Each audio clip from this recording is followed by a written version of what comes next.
परमेश्वर की पवित्र नाम की महिमा होने पाए आज की सुबह के समय में आइए मिलकर परमेश्वर की आराधना करें।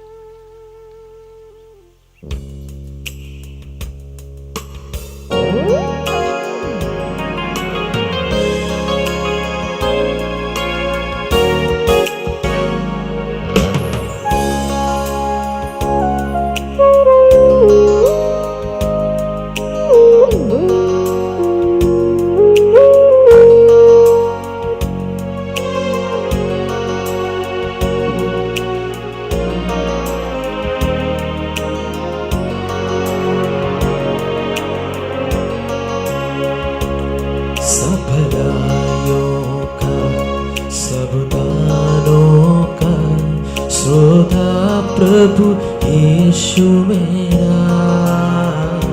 सब भलाइयों का, सब दानों का श्रोता प्रभु यीशु मेरा। तुझको मैं स्तुति करता हूँ धन्यवाद के साथ हरदम। तुझको मैं स्तुति करता हूँ धन्यवाद के साथ हरदम। पवित्र आत्मा से भर दे मुझे हर दिन में प्रभु मुझको। पवित्र आत्मा से भर दे मुझे हर दिन में प्रभु मुझको। पूरे करने को तेरी सेवा दे दे मुझको यीशु वरदान। पूरे करने को तेरी सेवा दे दे मुझको यीशु वरदान। सब भलाइयों का, सब दानों का श्रोता प्रभु यीशु मेरा। तुझको मैं स्तुति करता हूँ धन्यवाद के साथ हर दिन। तुझको मैं स्तुति करता हूँ धन्यवाद के साथ हर दिन। परमेश्वर की आत्मा हमारे बीच में काम करे। हालेलुया। जिस प्रकार हमने गीत गाया, सब भलाइयों का, सब दानों का श्रोता प्रभु यीशु मसीह। हालेलुया। हम इस बात में आनंद होना चाहिए सुबह के समय में हम जिस परमेश्वर की हम आराधना करते हैं, जिस परमेश्वर की हम सेवा करते हैं, हालेलुया, वो सब भलाइयों का, हालेलुया, और सब दानों का श्रोता है। वही है केवल एकमात्र परमेश्वर जिसकी हम सेवा करते हैं। Hallelujah. Praise the Lord. Hallelujah. पौलुस अपने शब्द में कहते हैं, हालेलुया, जिसकी मैं सेवा करता हूँ। हालेलुया। क्या पौलुस के साथ हम कह सकते हैं क्या? हालेलुया, जिसकी मैं सेवा करता हूँ। हालेलुया, वो सब भलाइयों का, वो सब दानों का श्रोता है। हालेलुया। पौलुस ऐसा एक व्यक्ति था जो कलीसिया को सताते थे, लोगों को सताते थे। हालेलुया। लेकिन परमेश्वर को जो पकड़ा, हालेलुया, और पवित्र आत्मा के सामर्थ्य से वो, हालेलुया, आगे वो चला और पवित्र आत्मा के, हालेलुया, कार्य में वो आगे हाथ बढ़ाया। हालेलुया। जो कलीसिया को सताने वाला था और आखिरी में कलीसिया को बनाने वाला परमेश्वर को बनाया। हालेलुया। हालेलुया। कितना महान परमेश्वर की हम सेवा करते हैं। हालेलुया। जिस प्रकार हमने गीत गाया, पवित्र आत्मा से भर दे मुझे। हालेलुया।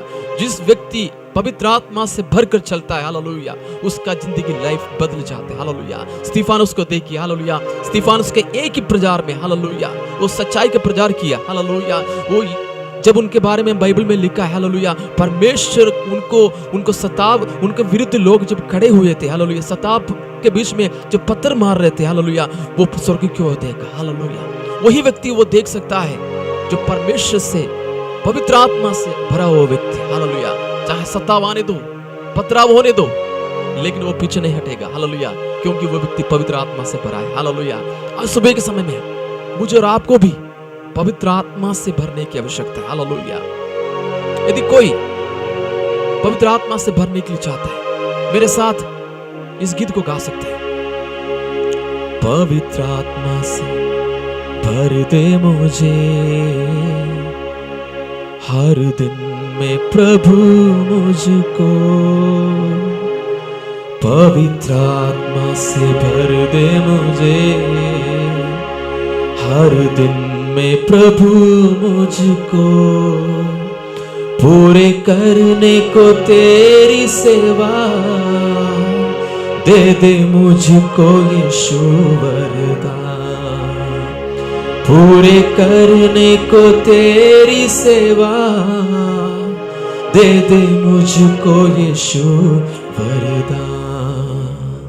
സർവ നന്മകൾക്കും സർവദാനങ്ങൾക്കും ഉറവിടമാമെന്നേശുവേ, സർവ നന്മകൾക്കും സർവദാനങ്ങൾക്കും ഉറവിടമാമെന്നേശുവേ,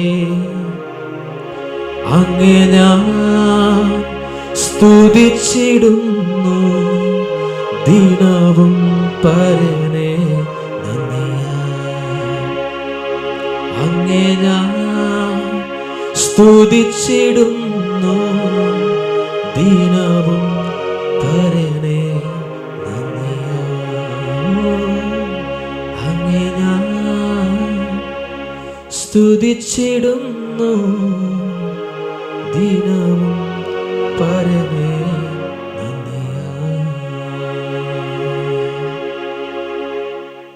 आइए वचनों को पढ़ें. सबको जय मसीह की, परमेश्वर की पवित्र नाम की स्तुति हो. आज इस सुबह के वक्त पर आपसे मिलना मेरे जीवन के बहुत बड़ा सौभाग्य है, और खासकर आज के दिन में आप जो भी करेंगे सब में परमेश्वर की हाथ हो. और आज के इस सुबह के वक्त मैं एक छोटी सी बात बोलकर आप लोगों को उत्साह दिलाना चाहता हूँ कि बाइबल में हम ऐसे एक व्यक्ति को देखते हैं जिनका नाम है दानिएल. पुराने नियम में ऐसे बहुत सारे लोग हैं परमेश्वर की सेवा किए हैं. उसी में एक खास व्यक्ति दानिएल रहा. मैं इसलिए इनको खास कह रहा हूँ क्योंकि ये अपने ही देश में नहीं बल्कि अन्य देश में, जो दूर की देश में वो परमेश्वर की सेवा किया, और खासकर उनके जीवन एक बहुत बड़ा एक गवाही बन के रहा, और उनके जीवन से हमें बहुत सारी बातें सीखने को मिल रहा है. सबसे पहले हम दानिएल की प्रार्थना के बारे में देखते हैं, क्योंकि इन दिनों में प्रार्थना की हमें बहुत ज़रूरी है. सबसे पहले मैं आपको याद दिलाना चाहता हूँ कि दानिएल ऐसा एक व्यक्ति था जो मरुभूमि में रहता था, और वही नहीं है, वो एक ऐसा व्यक्ति रहा जो सताव से होकर गुजर रहा था, और ये ऐसा एक व्यक्ति था जो समस्या से होकर जा रहा था, क्योंकि ये अपने घर में नहीं रहा. देखिए, हम सब अपने घर में रहते हुए हम कहते हैं कि हम ये सारी परेशानी की सामना कर रहे हैं, लेकिन वचन में हम देखते हैं दानिएल यहूदा का था, लेकिन उन्हें बंदी बना के ये लोग लेकर गए बाबिलोन में.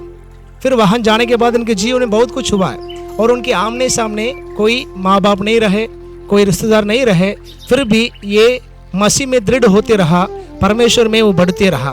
इसके लिए खास उदाहरण हम बाइबल में ऐसे देख सकते हैं कि पहला अध्याय 8वीं आयत में जब हम पढ़ते हैं कि राजाओं के भोजनों के द्वारा ये अपने आप को अशुद्ध नहीं कराना चाहता था, बल्कि परमेश्वर के प्रति एक अच्छे दिल के साथ ये आगे बढ़ना चाहता था. मेरे प्रियो, आज की सुबेरे वक्त मैं आपको उत्साह देना चाहता हूँ कि जैसे आप और हम जहाँ कहीं भी रहते हैं, हमारा एक ही उद्देश्य होना चाहिए कि हमें परमेश्वर में बढ़ना है और परमेश्वर के लिए हमें स्थिर रहना है. ऐसी बहुत सारे अन्य चीज़ें हमारे सामने आएंगे, लेकिन हमें उसके लिए नहीं बल्कि परमेश्वर के लिए हमें खड़े रहना होगा. ओके, इनकी प्रार्थना में ऐसी क्या बातें हम सीख पाएंगे? सबसे पहले प्रार्थना को हम दो हिस्सा में बांट सकते हैं.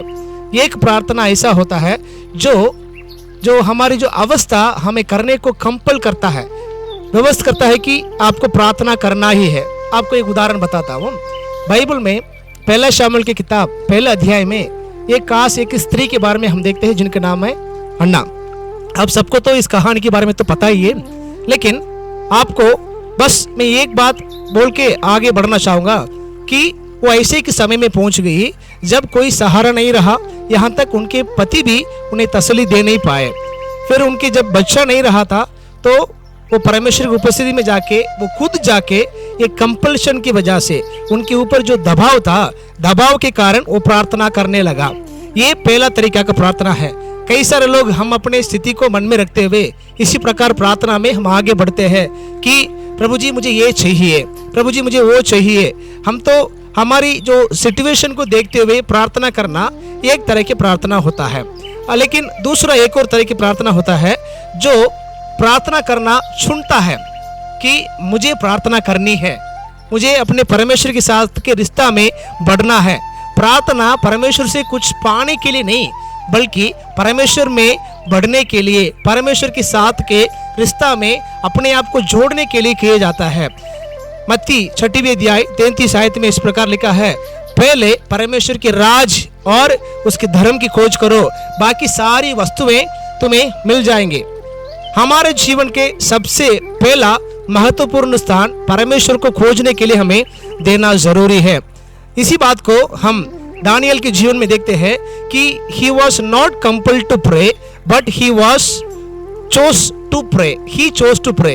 इन पर कोई कंपल्शन नहीं था, जबकि उनको प्रार्थना करना मना भी था। वहाँ वो मजा ले सकते थे, अरे हो आ गया, ठीक है, बहुत बड़ी बात है, यहाँ प्रार्थना करने के लिए तो मना है, हम तो प्रार्थना को छोड़ देते हैं। जैसे कई सारे लोग होते हैं ना, अगर संडे में हमें काम आज रख देते हैं, कुछ शादी की डेट आ जाती है, संडे के दिन में अगर किसी का शादी आ जाती है हमारे घर के, तो हम बहुत खुश हो जाते हैं, क्योंकि आज हम क्या करें, चर्च को छुट्टी दे दे और हमारे पास बोलने के लिए कारण बन जाता है कि हाँ पास्टर जी हमारे घर में फलाने की शादी हो गई, तो इसलिए हम क्या नहीं कर रहे, ठीक है चलिए छोड़ देते हैं, आज हम चर्च नहीं जाएंगे। लेकिन एक मरुभूमि में, एक अन्य राज्य में रहते हुए एक ऐसे परमेश्वर के दास निकला जो कि प्रार्थना करना वहां पर मना किया गया था। प्रार्थना करने वाले को वहां पर बताया गया कि सिंह के वो जो केव में डाला जाएगा, उस डेन में डाला जाएगा करके जब राजा ने अपने हाथों से लिखित तौर पर एक पत्र को पास किया, तब भी इन्होंने क्या किया, ये जानने के बावजूद भी वो प्रार्थना में लोलीन रहा। वचन में लिखा है, मैं आपके लिए पढ़ना चाहूंगा, दानियल की किताब 6वें अध्याय और 10वीं आयत। जब दानियल को मालूम हुआ कि उस पत्र पर हस्ताक्षर किया गया है, तब वह अपने घर में गया, जिसकी उपरोटी कोठरी की खिड़कियों यरूशलेम की ओर खुली रहती थी, और अपनी रीति के अनुसार जैसे वह दिन में 3 बार अपने परमेश्वर के सामने घुटने टेक कर प्रार्थना और धन्यवाद करता था, वैसा ही तब भी करता रहा। मेरे प्रियो, इस सुबह के समय मैं आपको उत्साह दिलाना चाहता हूँ कि हमारे बड़ी जो हमारी समस्या या हमारी स्थिति कैसा भी रहे, लेकिन एक बात आपको नहीं भूलना है कि हम कंपल्शन से नहीं, हम दबाव से नहीं, बल्कि इच्छा से परमेश्वर से बातें करें।